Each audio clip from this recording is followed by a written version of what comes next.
시청자 여러분 안녕하십니까? 정오 브리핑을 시작합니다. 미국 정부가 SK이노베이션의 조지아주 커머스시 공사 건설 현장에서 현지 협력업체의 불법 노동을 적발하고 조사를 벌이고 있는 것으로 확인됐습니다.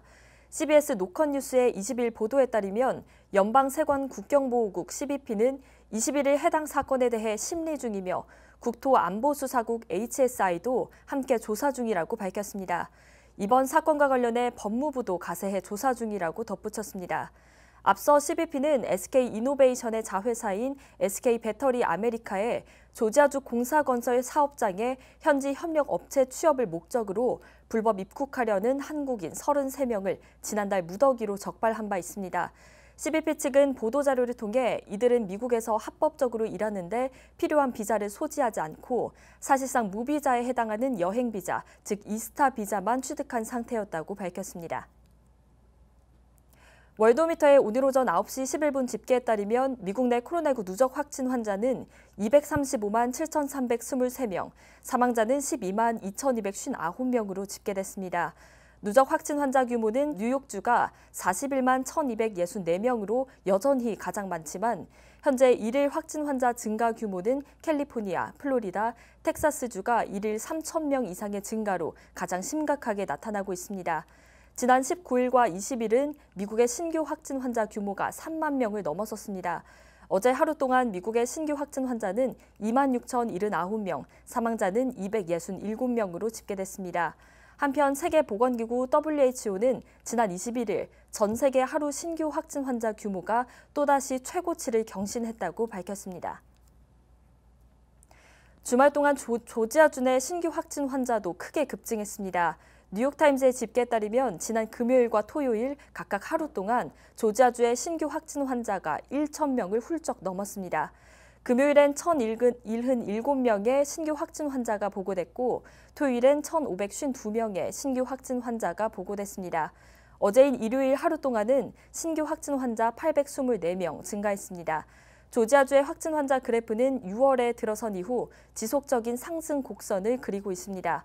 사망자의 경우 6월 들어 큰 감소세를 보이다가 다시 증가하고 있습니다.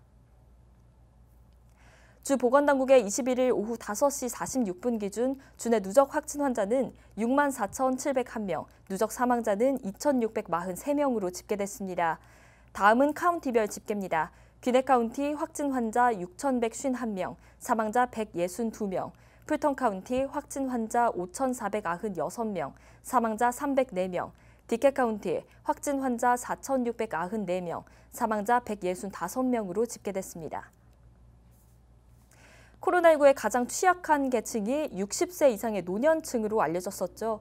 그런데 조지아주 보건당국의 연령별 집계를 살펴보니 노년층에 집중됐던 확진 환자 비율이 18세에서 29세, 즉 청년층으로 옮겨져 왔습니다.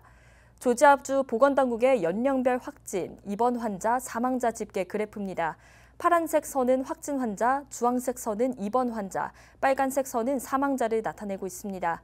먼저 확진 환자의 경우 18세에서 29세 연령층의 확진 환자가 11,878명으로 전 연령층 중 가장 많은 것으로 나타났습니다.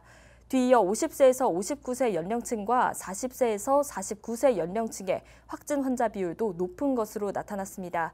다음으로 빨간색 선이 의미하는 사망자의 경우 80세 이상의 노인 연령층에서 가장 많은 것으로 나타났으며 입원 환자의 경우 60세에서 69세 연령층에서 가장 많은 것으로 나타났습니다.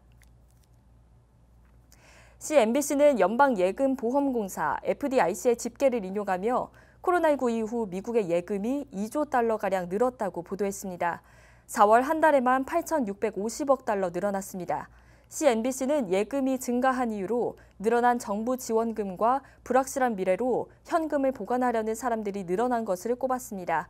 한편 일부 전문가들은 이례적으로 늘어난 정부 지출과 저금으로 인해 달러 가치 폭락이나 주식시장 거품이 나타날 수 있다는 우려를 나타냈습니다. 애틀랜타 경찰 노조와 공화당 더그 콜린스 연방 하원 의원을 포함한 의원들은 어제인 21일 기자회견을 통해 브룩스 사건에 대한 특검 임명을 요구했습니다. 현재 풀턴 카운티 폴 하워드 검사장이 브룩스 사건에 연루된 2명의 경관을 기소한 바 있습니다. 콜린스 의원은 하워드 검사장에게 해당 사건에서 물러날 것을, 크리스카 조지아 법무부 장관에게는 특검을 임명할 것을 요구했습니다. 하지만 조지아법상 특검을 임명하기 위해서는 검사장 혹은 판사가 해당 사건을 맡기에 부적격하다는 판정을 받아야 하는 것으로 알려졌습니다. 애틀랜타 소방당국은 브룩스 사건 항의 시위 당시 웬디스 매장에 불을 지른 용의자 한 명에 대한 체포영장이 발부됐다고 밝혔습니다. 해당 용의자는 29세 백인 여성 나탈리 화이트로 1급 방화 혐의를 받고 있습니다. 소방당국은 웬디스 매장 방화 용의자가 여러 명이지만 현재 사진을 확보한 것은 2명뿐이고 신원을 확인된 것은 화이트 1명뿐이라고 밝혔습니다. 귀네카운티 선거관리위원회는 지난 19일 부재자 투표 결과를 포함한 최종 집계 결과를 발표했습니다. 커미셔너 의장의 경우 공화당은 데이비드 포스트 후보가 55%를 기록하며 11월 선거로 직행했습니다. 민주당은 1위인 니콜 러브 핸드릭스 후보가 49%를 기록하며 14%를 기록한 리 톰슨 후보와 8월에 결선 투표를 진행하게 됩니다.